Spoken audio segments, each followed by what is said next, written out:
Hello guys, कैसे हैं तो आप सब लोग। स्वागत करता हूं मैं आपका अपने यूट्यूब चैनल हितेश क्रिएटर के अंदर। आज मैं आप लोगों को बताने जा रहा हूं जो दिल्ली कोर्ट का पीएन का एग्ज़ाम हुआ है कल 28 तारीख को संडे के दिन सुबह का शिफ्ट का एग्ज़ाम आप लोगों के सामने पेश करने जा रहा हूं। इस एग्ज़ाम के अंदर दोस्तों इतना सिंपल एग्ज़ाम मैंने अपनी लाइफ में शायद कभी देखा होगा। इतना सिंपल एग्ज़ाम आ रहा था, मतलब दोस्तों मैं आपको क्या बताऊं कि एटीएम की फुल फॉर्म तक पूछ रखी थी, जो बच्चों को मतलब एलकेजी के कक्षा से पता होता है। अब आपको क्वेश्चन आपके सामने डिस्कस करने जा रहा हूँ। तो जीके इतनी सिंपल थी कि जीके के अंदर पहला क्वेश्चन था कि एटीएम की फुल फॉर्म क्या होती है।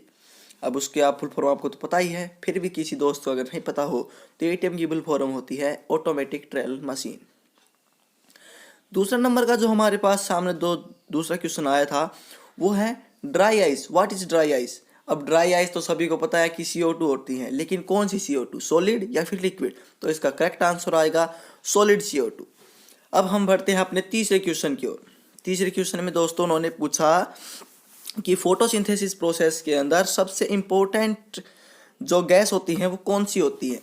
अब काफ़ी लोगों को डाउट है CO2 या फिर O2। मैं आप लोगों का डाउट क्लियर कर देता हूँ। फोटोसिंथेसिस प्रोसेस के अंदर सबसे इम्पोर्टेंट गैस होती है CO2।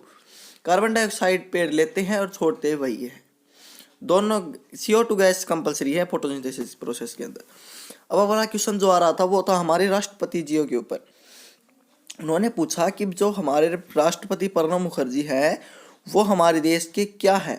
तो इसका आंसर आएगा प्रमुख सचिव। प्रमुख सचिव वे हमारे देश के हैं।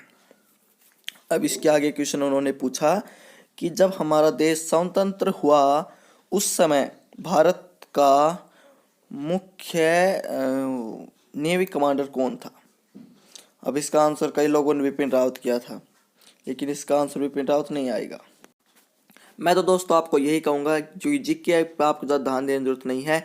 अगर आपको इंग्लिश में प्रॉब्लम है तो इंग्लिश थोड़ी सी हार्ड थी, माना इतनी भी हार्ड नहीं थी। उसके अंदर जो सिंगुलर प्लूरल पूछ रखे थे वो थोड़े से हार्ड थे, और तो काफ़ी सिलेबस अच्छा ही था। इंग्लिश भी आप कर दोगे। हिंदी की मैं आपके सामने अगर बात करूं दोस्तों, हिंदी सब्जेक्ट इतना ज़्यादा वो आ रहा था कि आप पूछिए मत। हिंदी सब्जेक्ट सिंपल था, लेकिन कुछ कुछ शब्द हार्ड भी थे, मुहावरे थे, उसके अंदर लोकोक्तियाँ थी। काफ़ी अच्छा सिलेबस था, लेकिन सिंपल भी था।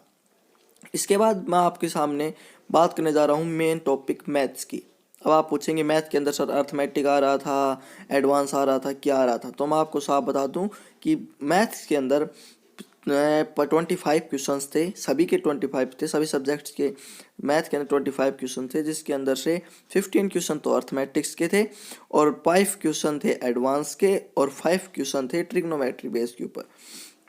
अब जो 15 क्वेश्चन थे वो थे सिंपल इंटरेस्ट पे, कंपाउंड इंटरेस्ट पे, रेशियो पे, प्रोपोर्शनल के ऊपर थे, और भी काफ़ी जो सिंपल इजी टॉपिक्स हैं उनके ऊपर क्वेश्चंस थे। एक एज के ऊपर थे, एक एज कैलकुलेटर्स पे थे। ऐसे ऐसे क्वेश्चंस आपके सामने पूछे जाते। ट्रिग्नोमेट्री के अंदर कुछ नहीं था। जो माइनर और मेजर सेगमेंट हम लोगों ने 10th क्लास के अंदर पढ़ा था वो क्वेश्चंस एक दो देखने को मिले थे, और एक साइन थीटा वाले जो हमारे क्वेश्चंस होते हैं वो ट्रिग्नोमेट्री के अंदर आए थे। एक जो आपके अंदर 0 से लेकर 19 डिग्री तक जो हमारे टेबल होती हैं साइन कोस और टेन की वैल्यूज़, वो वैल्यूज़ पूछी गई थी 3। तो ये क्वेश्चन जैसे आप सिंपल ही हैं, अब याद कर सकते हैं। अब मैथ्स के अंदर एक क्वेश्चन उन्होंने बहुत थोड़ा सा 2 क्वेश्चन हार्ड दिए थे, जिसके अंदर से आप शायद लगभग कर पाएंगे।